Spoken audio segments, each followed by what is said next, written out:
we'd rather stay focused on the owners and operators now, just because there's bigger impact to be had there. And when you're looking at a bunch of these large properties where there's not much going on energy efficiency or savings, there's a lot of opportunity there. Where like a homeowner might be more educated because they're in a space for 5 to 10 years, but a renter, you're in it for a year, maybe two, and then you're moving out. So there's not a lot of incentive to educate yourself, and then the owners and managers on the hook for all these environmental legislation. So it's a really nice, like, two forces pushing on us to make a good change there. Okay, welcome to the Digible Dudes podcast. I'm David. I'm Reed. Reed, today we both met for the first time Joe from Public Grid. Did not know who Joe was. He was a late, you say late replacement? Yeah, sounds like it. I didn't even know. Basically, we had somebody fall out of our podcast, which Yeah. must have mean they died Yeah. because God. there's no other way someone would skip our podcast recording time. Yeah. But Well, Joe got hopefully called. that wasn't the case, but yeah, that should have tipped us off though. Like when we didn't have any email or Slack giving us the heads up. Yeah. That we were in for a curveball. Yeah, luckily Trevor But a has great great one. network, and Yeah. Joe was. I was in the pre-recording. Like I got excited. I was like, "This is gonna be a fun conversation." Did not. I mean, I wouldn't have thought to like. This is just an area I don't even think about. As he said, electricity has less than a 1% downtime, so it is annoying to set up. It's kind of like when I say I don't want to set up a bank account. I want to set up an electric account, but then once it's set up, you never think about it again. Yeah. Yeah, I guess the 1% makes sense though, because blackouts when they happen are so aggravating. But depending, I guess, where you live, what part of the world, much less country, that may be more than 1%. But we that take it for granted, I think. we do. That's what I was getting at. But yeah, super bright guy. I mean, he helped me reach a new low as far as adequacy, or new level of What you have not inadequacy. achieved. Yeah, What you have to do is just name off all the universities you went to. If you like admitted to that's 4 not going to help. universities That's only by going the age of 21. Right. I won't mention the fact that I didn't get degrees from any of those, except for too. one. But Yeah. yeah, no, I mean, he's got an incredible head on his shoulders, and I love hearing kind of the more of these missionary based startups. I'm sure there's more than I realize in the industry, um, and just acknowledging that that wasn't where. I mean, we were on our own mission, but it wasn't something focused on emissions or some sort of environmental component. And it seems like there's lots of opportunity there as he's discovered just within this one niche, of all the good that he can do, and also build a business along the way. So those stories are always for me really fun to hear. Well, it's what's also exciting and inspiring, I think, about this type is it shows how, like, if you go to a restaurant or whatever, like in your day-to-day life, you can get aggravated about something and say, "I want to do something about that. I'm going to open up my own burger shack or something." But you don't think about most people, right? He said he was an engineer, so it's like he was looking for ways to, he's obviously also, I guess, has a green slant to him. So it's like, how can I save the planet in some ways and do some good? And then Joe was talking about how, but he realized like not everyone is just going to care about the green, and instead the savings is what's going to get their or the lack of friction. And so he's like, this makes it easy, and you save money. Like, what's to lose? So I think that's cool. And also the fact that he can do that with a small team. Because at first blush, I if this was on a spreadsheet for you and I going through ideas, I may have just killed it at the start saying, we don't have money to start a utility. That's kind of what I would have thought. I would have been like, that sounds capital intensive. Can't do it. Which is why I was asking, what's the kind of ratio, I guess, of engineering effort or resources needed versus human, and I think he said it's a blend. He didn't give us a percentage, but to know that they just have 20 right now for 50,000. But taking that a step further, we didn't get to this, but what does that look like at $1 million, which he said was their, I'll call it short-term BHAG versus getting in every home more in the long term. And, does that start to stabilize? Or is it almost the way we think about COGS, but just like, there is going to be ongoing, I guess labor and hiring it. I mean, to some degree, yes, but I'm just wondering how this scales as far as the resources needed to support it. Yeah. I mean, he talked about basically needing to do the integrations, and it sounds like they can do it pretty quick, like 2 to 4 weeks, and then maintain it. So the question, it's like what you and I have never gotten a really good handle on. It's like, okay, great. So now we're connected to 6 data sources. What's the maintenance effort on these? Mhm. And I can only imagine now that it must, I'll tell you, I'll use my attorney phrase, it depends. yeah, yeah.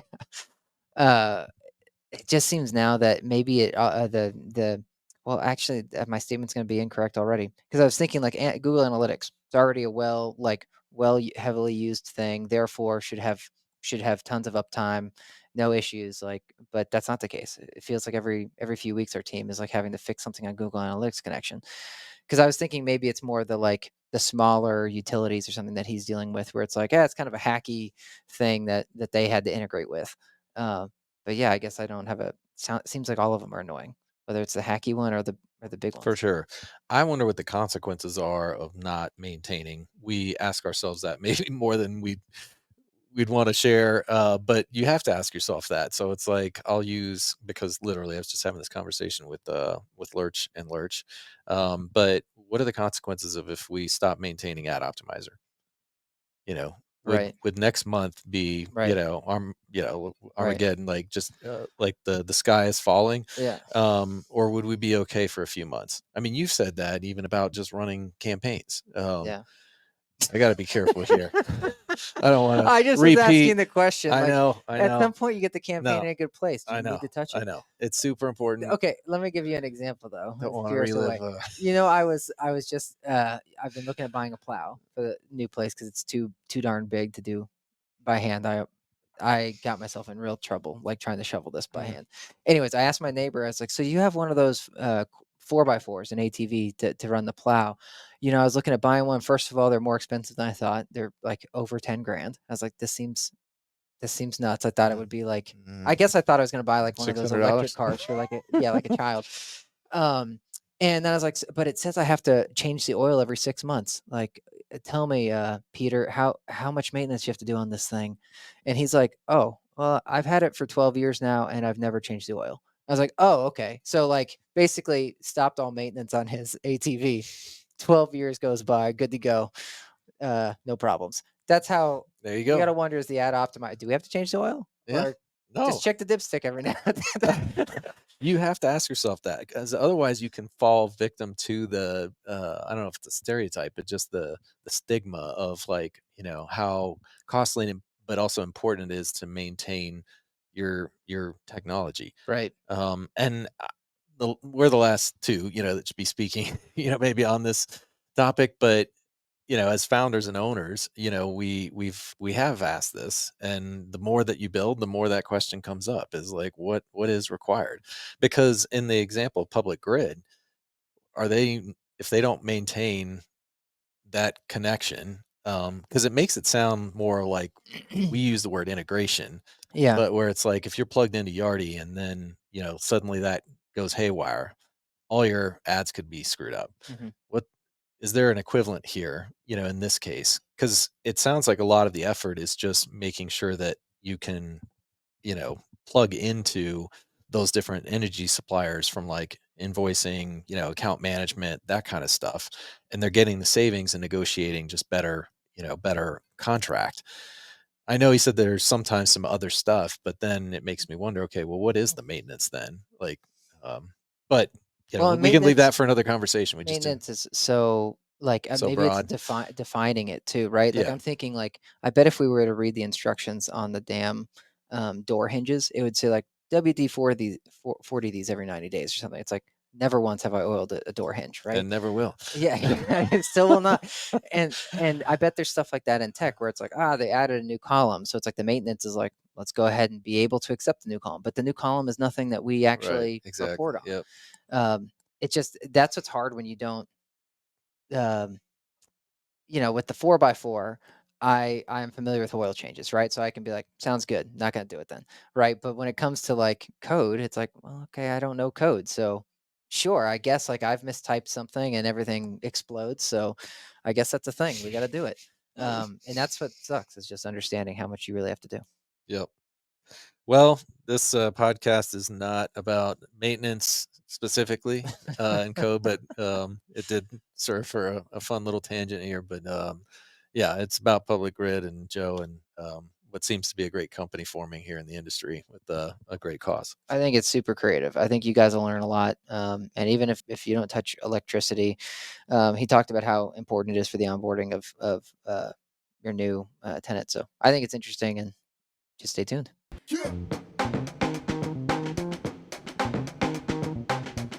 Okay, we're here with Joe from Public Grid. Joe, why don't you go ahead and introduce yourself?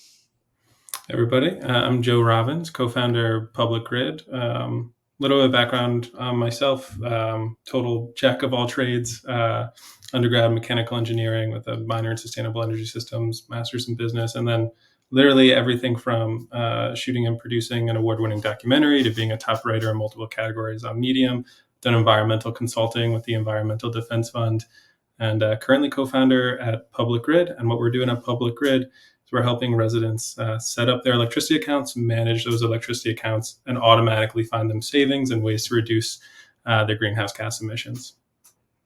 I feel like usually we can get 3 or 4 minutes in before Reed takes us on a left turn, but I've just going to let you take the left turn right now. As if I'm the only one that sends us on left turns. I turn right because I don't like to wait for green. All right, red. that's fair. As long as you're acknowledging that you also make us turn. I just wrote 8 questions in his first 60 seconds. But the first one, just a fun one that I like to ask, is how did you arrive on the name? Since we had a little fun with you. I thought you were going to go straight to the documentary. I was like, this is a home run. Reed is going to ask about this. Well, I was going to say Joe's one of those guys, and we've had those gals, but just that make me feel very inadequate very quickly because of all the things that they've accomplished or degrees that they have. So kudos for pulling that off again, Joe. It's actually, the bar's not that high to do that to me, but start with a name. And yes, I definitely wanted to hear about the documentary because David knows I love filmmaking, and documentaries in particular are a soft spot for me. Oh my gosh, I'm excited to talk filmmaking then, or films. But the name Public Grid, so originally we were called Cottage, which we felt didn't make any sense. That was the first year we were around, we were called Cottage, and everyone was like, why is there an electricity company that's called Cottage? What are you doing? And then, in all honesty, we were just trying to think of a really nice name that brought together the essence of what we did and the view of electricity. And what we're trying to do is create a better electricity grid for everybody, or a better electricity grid for the public, hence Public Grid. You don't have to give us the exact dollar amount, but David usually follows up with that one on the domain. Yeah, we laugh at ourselves, like what it cost to buy Digible 8 years ago was pretty pricey. It's like, who even has thought of the word Digible? But yeah, any comments there on what Public Grid cost? Because I just have to assume that couldn't have been unclaimed. We're actually onepublicgrid.com because the person that owns publicgrid.com wants like a lot of money for it, like in the millions. We're currently talking to them, so if you're listening to this, excited to have more conversations there. But we're onepublicgrid.com, onepublicgrid.com. Ah, got it. Okay. You don't want to ask him for a Cyber Monday discount or something? If he's got one, I would love to chat with him about it. Okay. All right. Well, carry on. Well, now you got to get to your documentary, though. Well, yeah. I mean, so documentary filmmaking, how big of a chapter has that been in your life book? And is it something that you're still doing on the side, something that you want to continue to do? And most importantly, which is my idea that we weren't able to follow through on, is there a documentary in the works for Public Grid? Because I think one of the more interesting things potentially for documentary, would be to follow startups, funded, non-funded, just that journey. And you got to get in early if you're going to do that. We kind of missed the boat. So for us, we're already 8 years in. But yeah, tell us a little bit more about the documentary. Yeah, documentary making or whatever. Yeah. I mean, that's a lot of questions all in one. But documentary, high level. This is getting a little personal, but I experienced quite a bit of death growing up. So I lost both my parents, all my grandparents, a couple of aunts and uncles by the time I was 18. And I had a close friend that really wanted to go to India to shoot a documentary film. And so we were spitballing like what we could do for topics, and we discovered there's this place called Varanasi. It's a 2 square kilometer city, one of the longest inhabited cities in all of civilization, like over 5,000 years, I believe.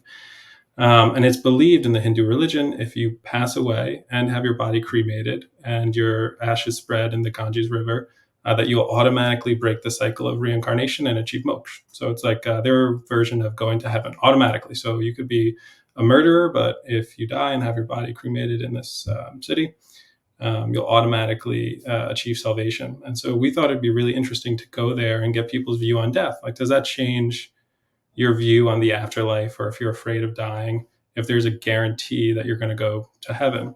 And then on top of that, a lot of these people wouldn't know when they're, and I'm going like super far in, so we can cut this off at any time, but do not cut it off. A lot of families wouldn't know when their loved one's going to pass. And that's like the biggest thing you can do to a parent, is to take them to the city to pass away. It's like the best gift you can give, like guaranteed salvation. So there are all these death hostels set up. But if your parent looks too healthy or they don't pass away in 2 weeks, you get kicked out of the death hostel, and you have to leave. So what we did was we interviewed families that were at the death hostel. We interviewed the domes, which are the cast of people that maintain the cremation fires that have been burning for thousands of years. And we interviewed like some priests and just local people in the city to get their view on this whole amazing city and belief. Wow. That was fascinating. That is so interesting. I'd never heard of this before. It's like, and what you described with the fires, it's like the Olympic flame that's never gone out.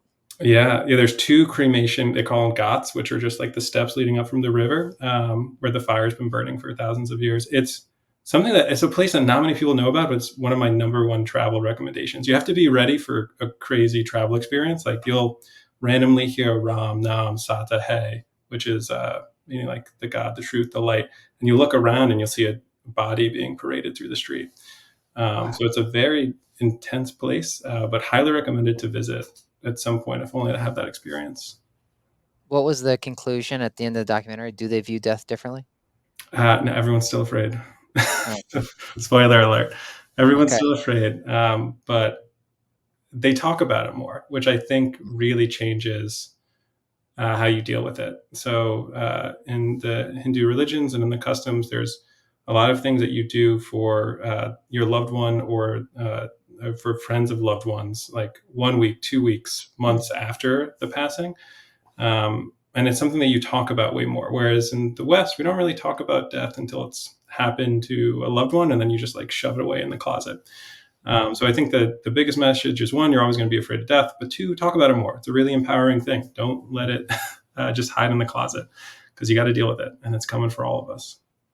Well, thank you for sharing that. That's amazing. And I'm going to look into this more. That place sounds like it'd have quite an impact if you did go visit. So that's a great suggestion. So how did you go then from that to public grid? Like, take us through your journey, and why start this? Why now? Yeah, totally winding journey to get from there to public grid, with a bunch of winding turns in between. But at a high level, I'd moved around a lot growing up, and I'm 31 now. Since I've been 18, I've moved like once or twice a year, every year. And I've had a real care about the environment. I did mechanical engineering because I wanted to redesign the internal combustion engine. I thought it was crazy that there's a radiator to deal with all the waste heat. Like, why is there something to deal with the waste heat? This is insane. Quickly learned everything's going to batteries, right? So there's like not that much to be done there.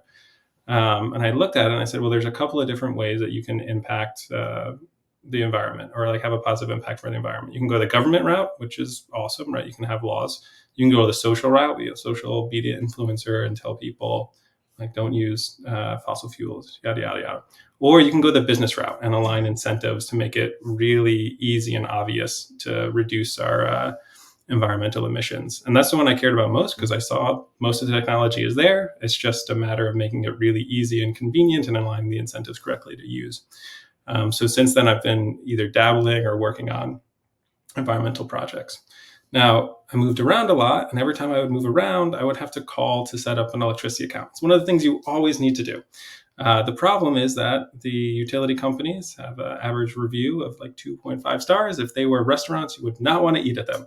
But they power like all the US and have less than a 1% downtime. The fact that the lights are on all the time is amazing. But their websites suck so bad, which means you have to call in and you have to listen to mind numbing elevator jazz music for an hour and a half to 2 hours just to get your utility account set up. So that was a pain. And then on top of that, I really care about the environment. I really care about saving money. So even if you don't care about the environment, I think we all care about saving money. I would spend 12-ish hours researching how to reduce my electricity bill wherever I would move. And it turns out the programs are really complicated and they're different everywhere. And then I would have to do that all over again every time I would move. And at Public Grid, what we do is we just turn that whole process into 3 minutes to set up your electricity account, and then we're automatically getting you those savings. So that's a bit of the idea and the journey there. That's awesome. So what does it look like today? So give us the elevator pitch or how you guys go to market. Just what is reality right now? Yeah, I mean, what reality is a resident gets a task to set up an electricity account. It's a required task to move into an apartment. This is a required task because there's a thing known as utility theft, where if a resident doesn't have their electricity account set up, it's on the house account of the apartment, which means the apartment's paying for the electricity bill. Their whole billing software isn't great, so they're never super sure when the resident set up their electricity account. So there can be like a 2 week to month lag between when the resident was supposed to set up the account and what they actually did, which means the property's on the hook for that like $100 bill in between. That adds up really fast when you've got a 200 to 500 unit property. But what it looks like, resident gets asked to set up the utility account. They click on a link to Public Grid. We set up that utility account for them, and then we're automatically scanning for them to save money on their electricity bill. It looks different depending on the utility company. Right now, we're live, man. Every couple of weeks, we're launching in a new state, but we're live in over 12 states right now and 30 plus utility companies, which gives us coverage for over 80 million Americans. Each utility company, the savings look a little bit different, and the programs we sign them up for looks a little bit different. Some cases, they're not saving anything, but savings will come on when we hit a certain threshold. Some cases, they're saving 5 to 10%. In some cases, they're saving 1 to 3%. When you first were saying savings, I was immediately thinking, when was it? Like 4 years ago or so when I read Obama's biography. And he said, I remember in that he said the most significant thing he did in office was actually push through different standards for clean or energy efficient appliances. He was like, nobody will know this. And he's like, I got no celebration. He's like, everyone hears about healthcare. He's like, but the thing that made a bigger impact was his energy savings standards. And I just thought that was fascinating. So I thought you were going to say like tell Reed to buy a different toaster or something, but there's talk us through more like how can you guys help them almost as this intermediary just find savings without telling them to turn off the lights? Yeah, so and there are a lot of things you can do around turning off the lights or installing better energy efficiency products. The problem is the split incentive, where if the resident's on the hook for the electricity bill, like the landlord has no reason to do any of the upgrades there. Now, some recent local legislation is going to be changing that, where the landlord's on the hook for those environmental emissions. But at a high level, what we can do to help residents save money is either one, energy supply purchasing, so you can pick where your supply is coming from. What we do is we negotiate on behalf of the resident to make sure they don't get scammed. Massachusetts alone, residents have overpaid by $500 million in the past 5 years to these energy suppliers. There's a lot of bad apples in the space, and it's a really complicated network to navigate on your own. So we do that for the resident, and our guarantee is that you're either going to pay the same thing you would with the utility or less. So we'll remove all risk. If we can't find them a better rate, we just don't sign them up for it. And then there's things like community solar, where you just see a bill credit. It's an automatic 5% bill credit on your electricity account every month. We handle all the agreements with the community solar suppliers. If anyone out there has community solar available in their area, highly recommend just signing up for it. It's a 5% discount on your bill. And then there are other programs like demand response, where the utility company will pay you not to use electricity at certain times. And that can look like a behavioral nudge to not use it, or an integration with the smart thermostat. It all looks different depending on the utility company. What we pride ourselves on are finding programs where the resident has to basically do nothing, just set it and forget it, and they'll see savings. Now, there's much bigger impact on like the energy efficiency upgrades, but those come later down the line once we have a bunch of energy data to work with the properties for. Yeah, well, it sounds like this is an easy button, and then you can come in afterwards. I have follow-ups on that, but first thing, and I need to give Reed a chance. But in the pass off to him, um, how does this? It sounds like the community has to sign up for it, and then they choose you guys as their supply is or whatever, like to handle this. Is that fair, or is that not how it works? When a resident is moving in, they just pick us to set up their electricity account, and then we handle the rest. Right, but does the How do they manage? get introduced to you? I think Yeah. is what David's saying. Yep. So it's through that move-in process. So like a landlord will say, "Hey, set up your electricity account using public grid." We're like the recommended option to set up the electricity account. Could they do that without the landlord Yep. recommending, or oh, Yep. interesting. Anyone can use public I grid. had that question too, so I didn't know if you're doing any direct to consumer marketing or if most of your efforts are focused on owners and landlords. Yeah, we're almost exclusively rolling out with owners and operators. Okay.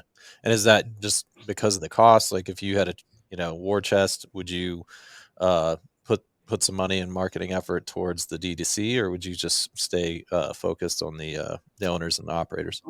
We'd rather stay focused on the owners and operators now, just because there's bigger impact to be had there. And when you're looking at a bunch of these large properties where there's not much going on energy efficiency or savings, there's a lot of opportunity there. Where like a homeowner might be more educated because they're in a space for 5 to 10 years, but a renter, you're in it for a year, maybe two, and then you're moving out. So there's not a lot of incentive to educate yourself. And then the owners and managers on the hook for all these environmental legislation. So it's a really nice, like two forces pushing on us to make a good change there. Yeah. Well, what's your sweet spot then? You mentioned 200 to 500 units. Is that fair to assume then that that's like A asset, B asset? Do you do work in affordable? What size? It sounded like East Coast is where you have traction, but is there a clear sweet spot for public grid right now? Yeah, so I mean, we work all along the East Coast, West Coast as well. So any of the major markets we're in, plus a couple like Illinois, for instance, which is not any of the coasts. And anywhere we're not, we can be live in 2 weeks. It's just dictated by where the properties are located of the partners we're working with. If there's somebody that has a sizable portfolio where we're not live, we say, cool, we'll build out that integration in 2 weeks, and then we're good to go. Um, and then in terms of target, we have offerings for any asset class. So even if you're garden style with like 1 to 2 units, we can still work with you there. Totally fine. LMI, we can work with you. The program looks a little bit different if you're an LMI property, but we have an offering there as well. Cool. Well, that leads me to business model.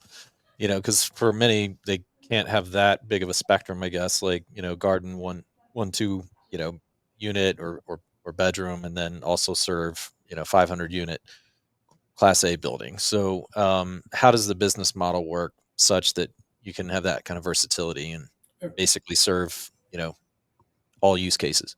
Well, it's wherever you need to set up an electricity account. So if you have to set up an electricity account, that process, I mean, it's different for every utility, which is where it gets really hard. We have to build up those utility integrations for each one. But if you have to set up an account with the utility company, we can work in that property. So, Yeah. yep. Oh, I'm sorry. That makes sense. I guess what I was trying to think more is like, how does this actually get done? And that often drives a business model. So where I'm going with that is how much is engineering versus kind of human labor, if you're willing to share. But you mentioned solving some of and like the local legislation. Looks very different from probably one state to the next, and then dealing with all these different energy suppliers, and being able to potentially negotiate better rates as one of the low hanging fruit opportunities for saving money. Is that done through humans, or is it done through engineering, or is it a combination of the two? And that's what was leading me towards kind of how does the business model really work?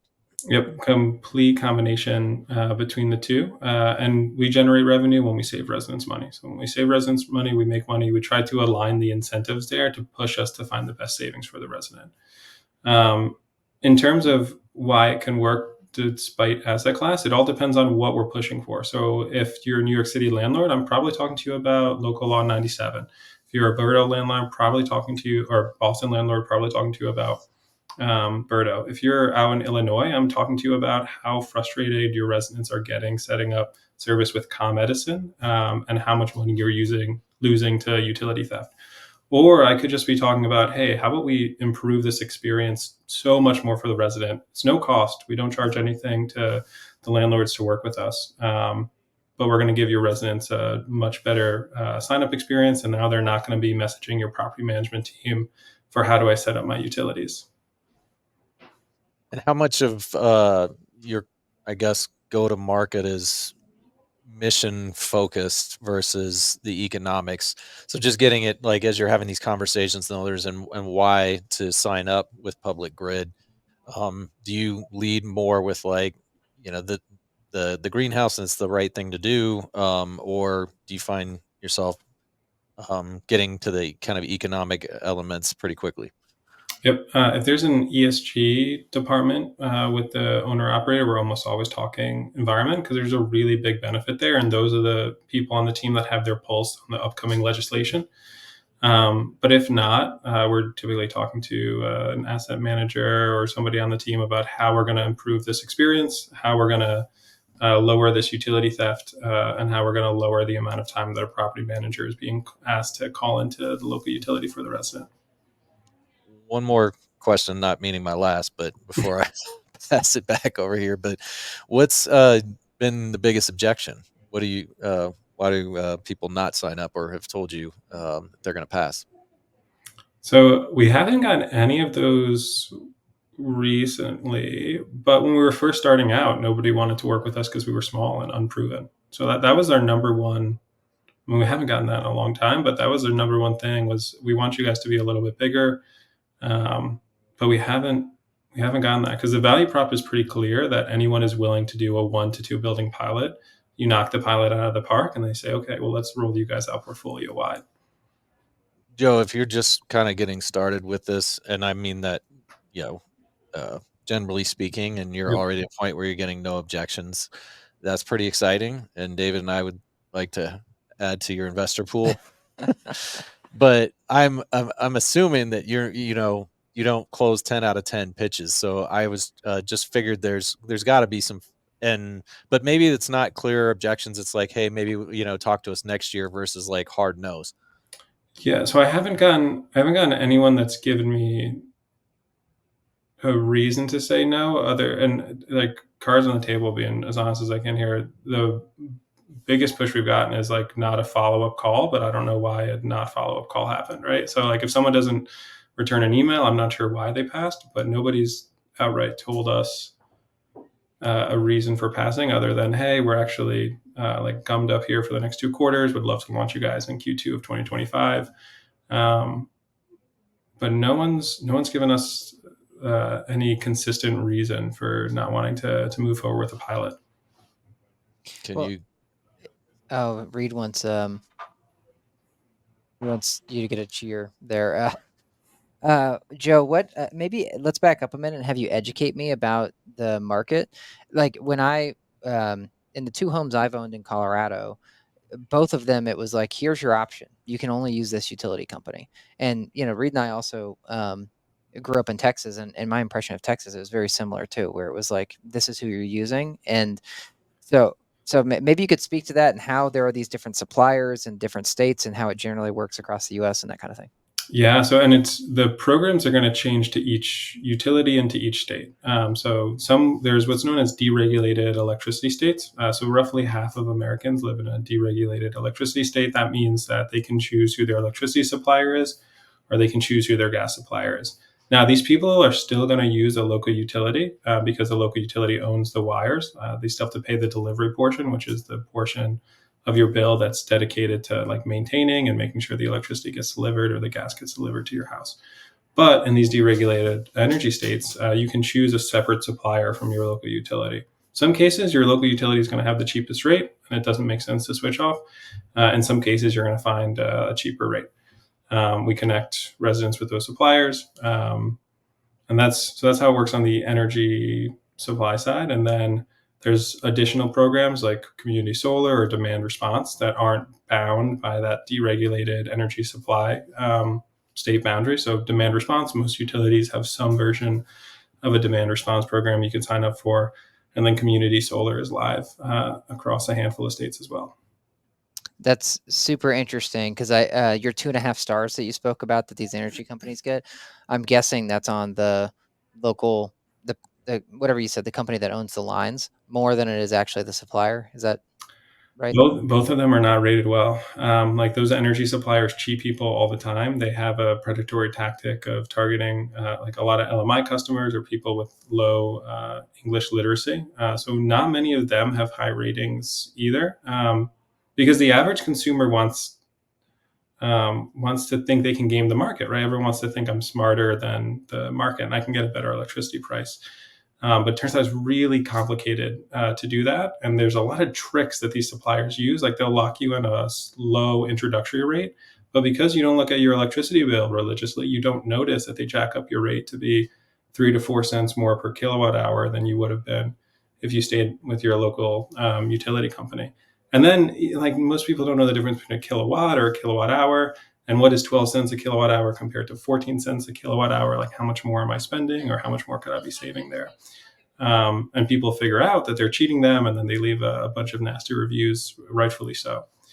But not many people have positive reviews in the electricity space. Yeah. Sounds like a good idea for another documentary. Yeah. Well, that's why originally I asked about the documentary, because I thought maybe that was like tied Part to of it, yeah. clean energy or something. This actually reminds me, Reed, you'll remember when I was at the when we were at the Post, and how I got a raise, but then I didn't notice I got a raise for like 12 months. And then I went to go buy my house, and when I reported, when I gave them my statements or whatever, Joe, to like, approve the loan, they're like, "Hey, you don't make what you said you make." I was like, "Huh?" And then I had to go back, and Reed was like, "Shoot, we owe David like 11 months of back pay, because we told him we gave him a raise but never gave him a raise." So that tells you how likely I am to notice my 12 cents versus 14 cents, and I don't even know kilowatt hour versus kilowatt. I'm so I will never. None of that stuff is going to click for me. Yeah, no, it's a hard space. It's a hard space to navigate. It sounds like I need a something like Public Grid is where I'm going, right? Like perhaps, or Joe just needs to stay away from you, because he's not going to connect on your cost savings initiative. He just has to tell me he saved me 10%. I'll never notice. Like even if he does start cheating me, I'm like, never knew, Joe. Well, so that's a nice thing we do. We include the bill no matter what from your local utility company, and we show the rate discrepancies there. So no matter what, you're going to see, and then we're bound by our promise to never be above what that local utility would charge you. So we're just trying to make, we're trying to make it really simple for people to save money, really simple for people to be saving the environment at the same time, and in a just way, because there's a lot of bad actors in the space, which is unfortunate, because then it makes this whole awesome system not work nearly as well as it should. Is it compounded savings, or is the savings that you guys identify usually like kind of upfront, or is it, this is like, we've seen this with actually a good friend of ours, another partner in the business, or in the industry, Anthony, with what is it, Brinson Group. And he provides ILS management, so helps people negotiate, get better rates and better performance from their Zillow and their apartments.com buying and all that stuff. And he's just clear up front is where I find a lot of the savings, just in that initial contract. And then, there's maybe some smaller stuff that I can get at down the road. Is that similar for you guys, or is the way to think about the savings different? So it's like a monthly savings that you'll see every month on your bill. So it's not necessarily upfront, but it's going to be what you see every month. So it's almost like if you had a subscription to HBO Max, and we called it and we negotiated it down from $13 a month to $10 a month. You see the $3 savings every month. Got it. Okay. And Joe, on your website in FAQs, it talks about one of the questions is, how do you guys make money? And what I remember from that is you guys are incentivized to bring new customers to these renewable providers. But does that mean that it for you guys as a business, it's really only valuable the new customer activation versus the ongoing handling, or is there something in it for you guys, like over if someone sticks for 3 years? Yeah. So every month that we're saving a resident money, we're making money, is how we organized it. Great. Yeah, I was thinking like you wouldn't. It's almost like how years ago when the internet first got online, DirecTV, like they did this major affiliate program with, hey, if you get someone to sign up for DirecTV, we'll give you $200 or whatever, and that was great. But it doesn't really incentivize people to place customers with DirecTV that are going to stay, because they just want the first time activation. So I like that you guys have a residual aspect to it. Yeah, and then we're also monitoring the electricity accounts to make sure everything is set up properly as it should. The electricity companies themselves are not infallible when it comes to billing, and a lot of times there'll be billing issues there that we can help flag and then problem solve for the customer on their behalf with the utility company, which I find really awesome. I get like a couple like elderly people calling me up that said, "Joe, thank you so much for Public Grid. I didn't know how to work with the utility company, and I only have so much to live off of, and this is like it does like 10% doesn't sound like a lot to a lot of people on a $120 bill, but that $12 a month makes a big difference to a lot of people. And so whenever we can help out with that or like save someone $30 because the utility company messed up, like those are my highlights. Yeah, it made me wonder if you always hear about medical bills and how those like you can often challenge those or that they've billed incorrectly, and I feel like those would get more of a spotlight than electricity. But yet I could understand. Well, I think it's a great thing you're doing. I also it just made me think about how like all these different bills, when you don't understand what the codes are, or how you should be charged if you don't know kilowatt hour or whatever, I can't audit them very well, and so I'd be thankful to have somebody that's doing that for me. How contained within real estate is public grid? So, haven't heard you mention student housing, senior, and this is the way we think. So, I'm not saying it's the way that you should be thinking about it, Joe. But you did mention the garden style and just the versatility. It's like anybody that has an energy bill, you know, there seems like that's a prospect, meaning whoever the landlord is. So, is it? Uh, yeah, could you speak, I guess, to some of these other verticals within rental real estate? Is Have you gotten some traction there? Are you going to put more effort there? Or is it pretty contained just within multifamily? Pretty contained in multifamily for right now. We're also looking at SFR. The big reason why we're staying with multifamily is a lot of them have direct meter accounts, which just means the resident has to set up their own electricity account. But for student housing, it's more of a mixed bag. Sometimes there's RUBS billing, sometimes there's sub meters. Not in every situation is the student setting up that electricity account. So it's just for more of the cases in the multifamily industry, the resident has to set up that electricity account. Um, but yeah, that's does that answer your question? Yeah, yeah, makes sense.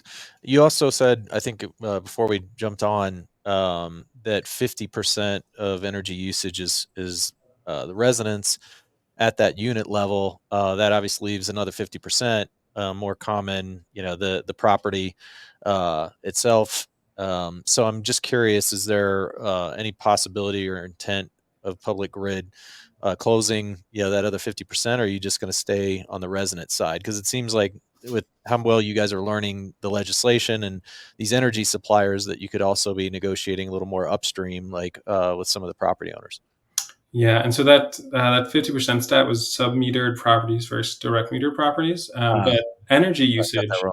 80% of a building's energy use is going to be locked in the customer accounts. 20% of it is common space, which is a real hassle because that means that most properties don't have an accurate view into how 80% of their building's energy is being used. They can typically export it once a year in this really nasty and not easy to read file format, which is crazy because if you're trying to do any upgrades on the property, you have no idea what impact it had. You can't even view it at a unit level in a lot of cases.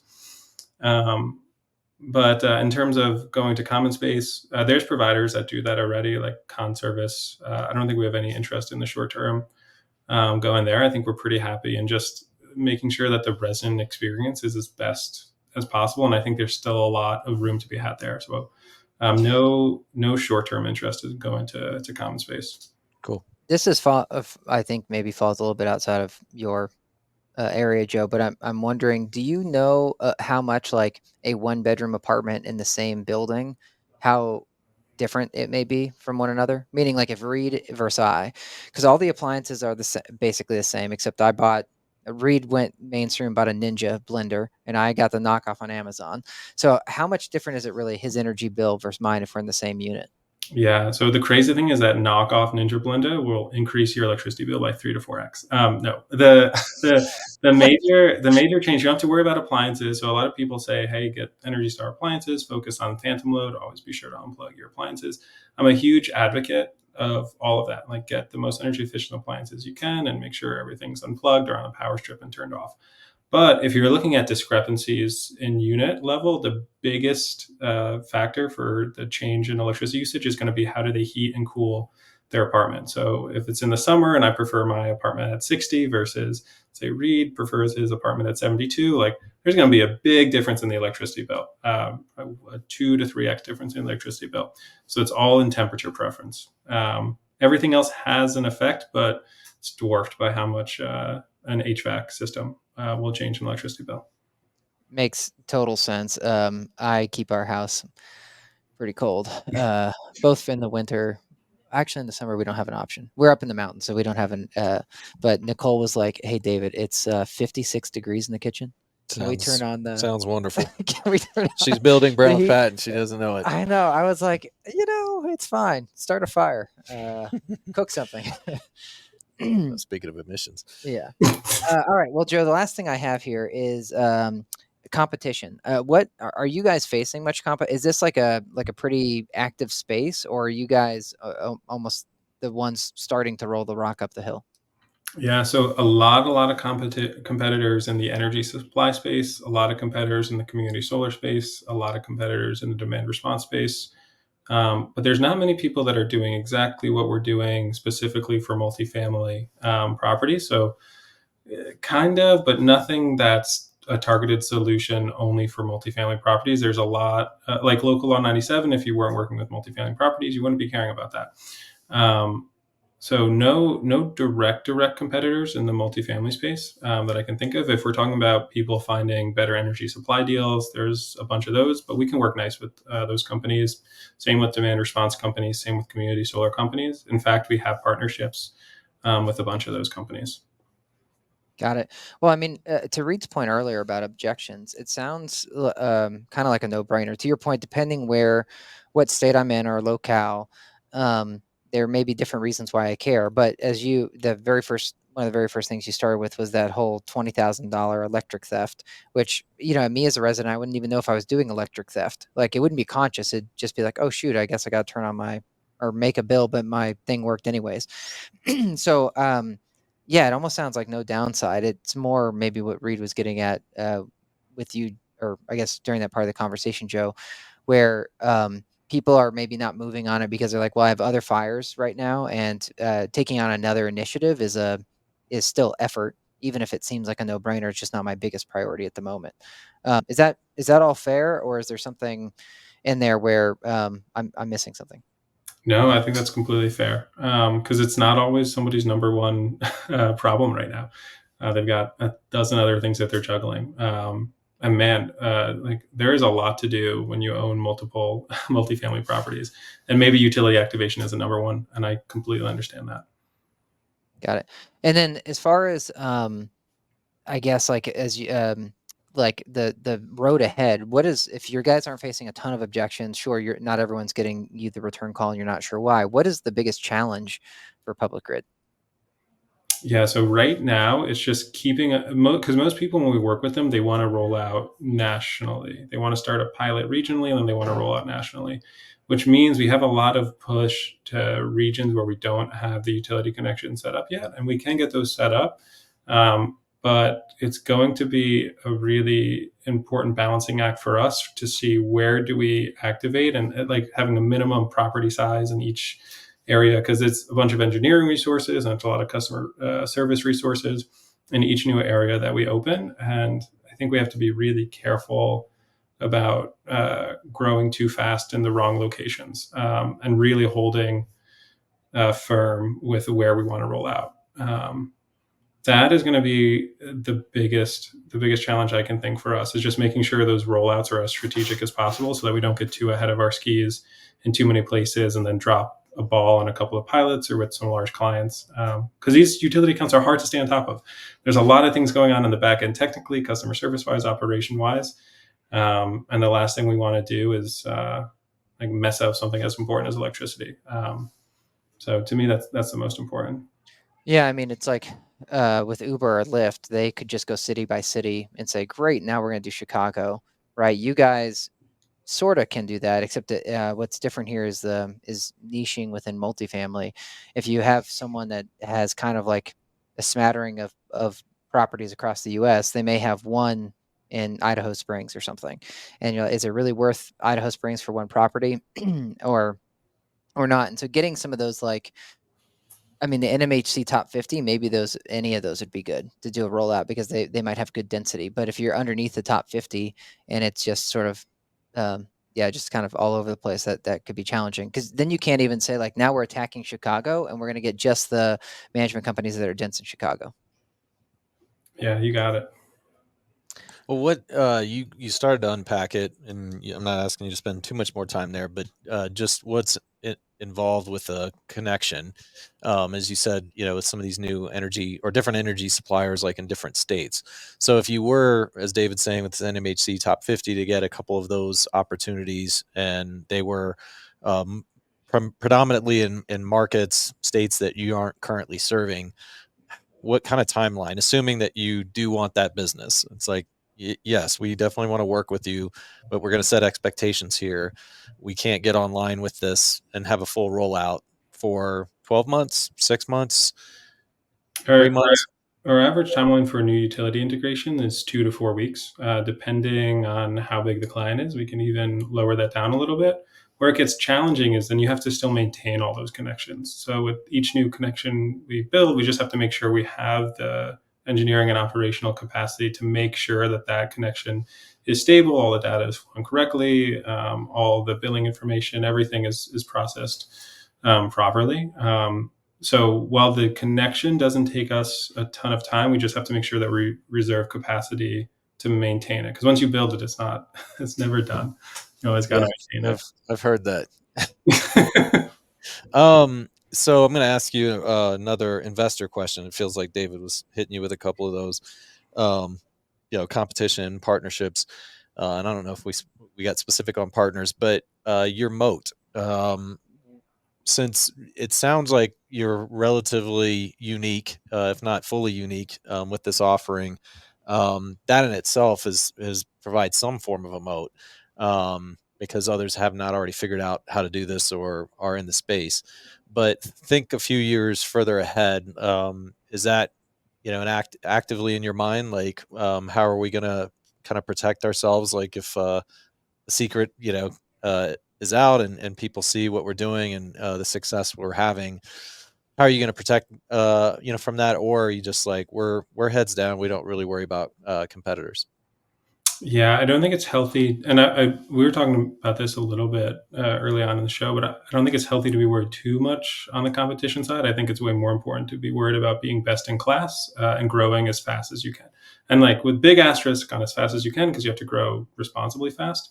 But as long as we're maintaining a high level of resident experience, and as long as we're retaining a high level of experience with the owners and the operators, as long as we're growing at a decent clip, I don't think we have much to be worried about. The moat is just being a great company because you can have fast followers anywhere. Yeah. Okay. Well, kept it short and sweet. Well, Joe, you right before we got on, you had mentioned that you guys are starting to raise a round. What is the plan? What you're able to share for the company? It sounds like you guys are deciding to. I don't know if you're bootstrapped already, but you are planning to raise money, and then would that be more the venture route or some other route where, like, just for your long-term vision of how you and your co-founder see it? Yeah, so we raised a VC-backed pre-seed round about a year and a half ago, and we're raising our seed round right now.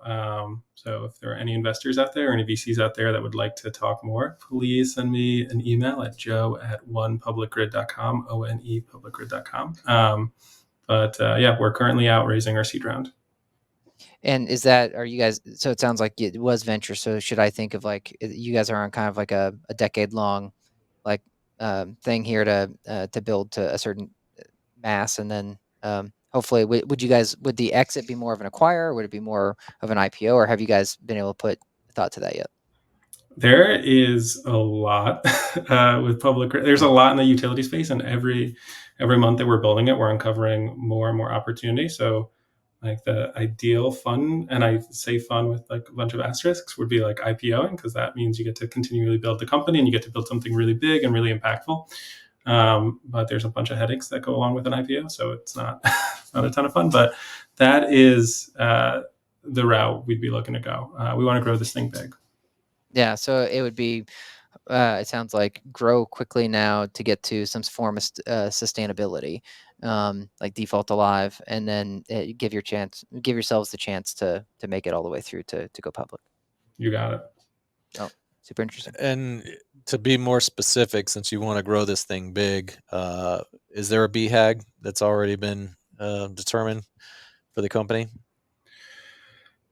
So it all depends on what time frame we're talking about. Ideally, public grid is being used in every American household. That's something that's just on autopilot for everyone managing and improving your relationship with your utility companies, which is a massive TAM. Short term, we're looking to power 1 million apartments with public grid. Right now, we've onboarded a little over 50,000, meaning we're like the provider of choice for over 50,000 apartments when people are moving in. And we're growing pretty fast. Every month, we're adding a couple thousand more. Very That's cool. great. I don't think we asked. I'm just curious, since you mentioned it's a blend of engineering and human labor that is powering this offering. What's the employee headcount? Yeah, so roughly 20 employees. Okay, cool. That's good. Yeah, it took us a while to get there. It's been year 3, maybe. Yeah, it was year 3. Yep. Yeah. I like that year. Yeah, it seemed like a little sigh there. Well, it was a slog. I feel like I started to feel a little bit more confident in the company's trajectory by year 3. Yeah, that was when I think we had that conversation. It's not whether we'll survive now. It's not screwing this up. Yeah. It's a good place to be in when you get to have that conversation. Yeah, and the problems shift so much with each additional employee. Like when you hit 50, the problems are going to be totally different than when they were 5, than when they were 10, than when they were 20. But just different headaches. Mm-hmm. For sure. Well, Joe, if people, you already gave out your email address, but if they want to learn more about Public Grid or follow you guys, what's the best way? Yeah, so you can reach me via email, joe@onepublicgrid.com, or you can visit our website, onepublicgrid.com.